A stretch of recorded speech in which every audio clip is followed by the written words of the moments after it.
O Fala Saúde de hoje é sobre HPV e câncer de colo de útero. Quem responde sua pergunta é a médica oncologista Juliana Chaves. Seja bem-vinda, doutora. Muito obrigada. Obrigada, Priscila. Boa tarde. Vamos começar com a Conceição, que gostaria de saber. Ela diz assim: quando mantenho relação, no outro dia sinto dores na área pélvica, dores fortes, e faço xixi muitas vezes, a cada 30 minutos. Isso pode ser câncer de colo de útero?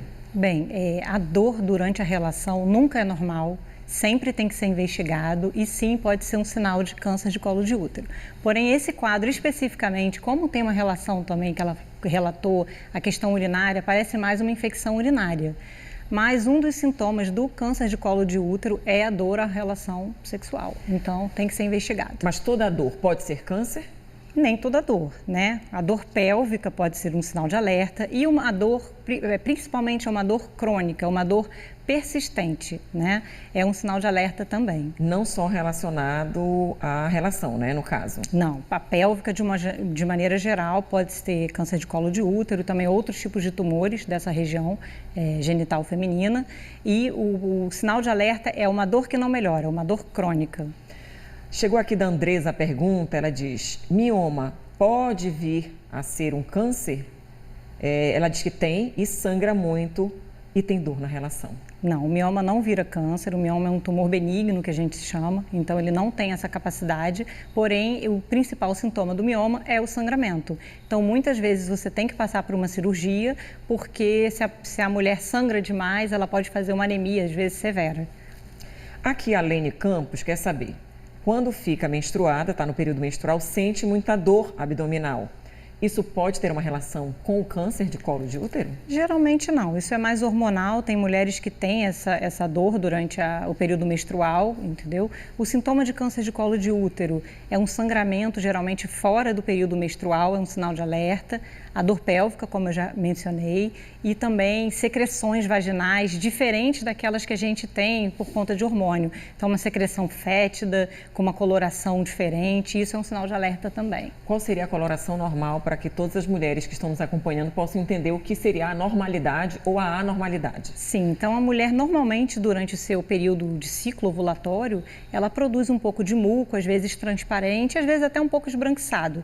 Agora, esverdeado, amarelado, avermelhado também. Que isso é um alerta. É um alerta, com certeza. Aqui veio uma pergunta de um homem, a gente até agradece os homens interessados no assunto, porque eles também fazem parte da saúde da mulher, sem dúvida, direta, indiretamente. Quando eu mantenho relação sexual com a minha esposa, acontece um pequeno sangramento. O que pode ser isso?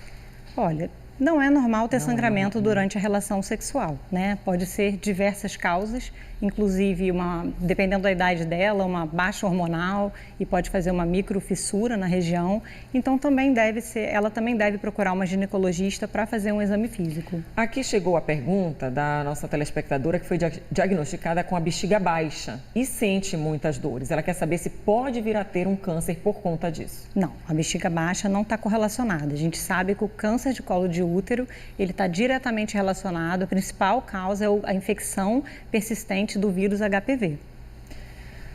Todo caso de câncer é indicativo de cirurgia. A gente tem aqui lá de São Miguel do Guamá, a Maria do Carmo dizendo que há 15 dias ela fez a esterectomia. Hoje ainda apresenta, né, secreção rosada. Isso é normal também? Sim, está bem recente a cirurgia 15 dela. dias somente, né? Exatamente. E quando o câncer ele é diagnosticado precocemente, o tratamento é cirúrgico. Então, quando é tratamento cirúrgico, é um bom sinal. Já quando o câncer ele evolui, aí a gente já passa para outras terapias, como radioterapia, quimioterapia e terapia-alvo. Pessoas que pararam de menstruar, chegou aqui, olha, há 5 anos, não menstruo, tenho mioma, de um tamanho pequeno que ela considera aqui, mas ela quer saber, porque incomoda muito, se isso pode também vir a desenvolver um câncer por conta desse desconforto. Não. Como eu disse, o mioma não está relacionado com câncer de colo de útero. Aí é um outro tratamento, mas de uma doença benigna. A gente vai agora entrar no HPV, que é essa sigla tão importante que está na saúde da mulher desde o início, né? Quando ela começa a frequentar o ginecologista. Isso é super importante, inclusive. E aqui chegou a pergunta da Amanda. Ela quer saber se o HPV pode ser tratado e curável. Então, o HPV, o papiloma vírus, ele é sexualmente transmissível Estima-se que aproximadamente 90% das mulheres sexualmente ativas vão ter tido a infecção por HPV, mas não é toda mulher que tem infecção que desenvolve o câncer. Então, aproximadamente aí 90% das mulheres, a 90% a 95%, vão curar. Então, sim, cura espontaneamente através da própria imunidade. Só que tem uma parcela, aí uns 5%, que vão desenvolver o câncer.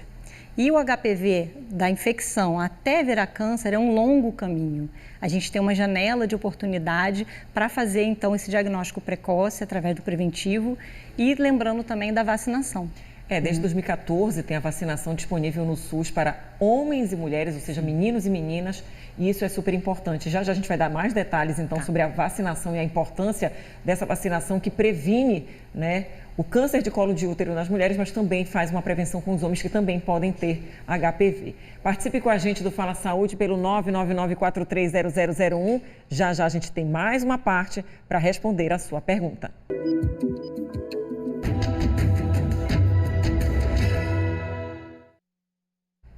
De volta com o quadro Fala Saúde sobre HPV e câncer de colo de útero. Quem responde sua pergunta é a médica oncologista Juliana Chaves.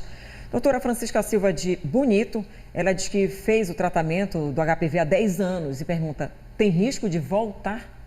Sim, a infecção pelo HPV, o HPV não é só um subtipo, existem muitos subtipos, então ela pode pegar um outro, se infectar novamente. Por isso a necessidade de fazer o exame preventivo regularmente. O Kleber fala aqui, tenho HPV e pergunta se pode tomar a vacina, ele não fala a idade. E como prevenir, inclusive, a namorada que ele fala. Ela pode também tomar a vacina? Bem, a vacina está recomendada hoje pelo Ministério da Saúde, disponível pelo SUS em crianças de 9 a 14 anos. Isso é o que está disponível pelo SUS, né? É uma faixa etária onde você tem uma maior prevenção quando a gente consegue fazer a vacina mais cedo. Fora dessa faixa etária, você perde um pouco o poder da vacina, né? Porque essas pessoas já tiveram a infecção pelo HPV. E também por uma parte até da imunidade. Quando você é mais novo, você tem uma imunogenicidade maior.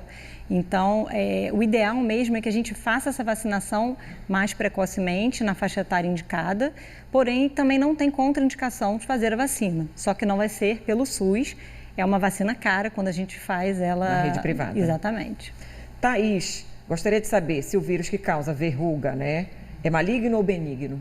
O vírus que causa verruga é um sintoma do HPV. Então, se você tem a verruga genital, você está infectado pelo HPV, né? Então, a verruga já é o sinal de que você está com HPV. Você está com HPV. Curar isso. Exatamente. Tanto as mulheres quanto os homens, né? Como a anatomia feminina ela é mais escondida, muitas vezes a gente não percebe na mulher e aparece nos homens. E o homem é um vetor de transmissão do HPV.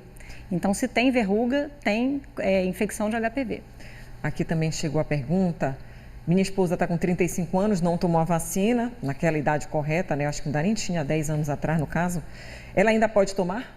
35 anos. Aí vai cair na mesma condição, né? De não proteção tão eficiente e pela rede privada, que é uma vacina cara.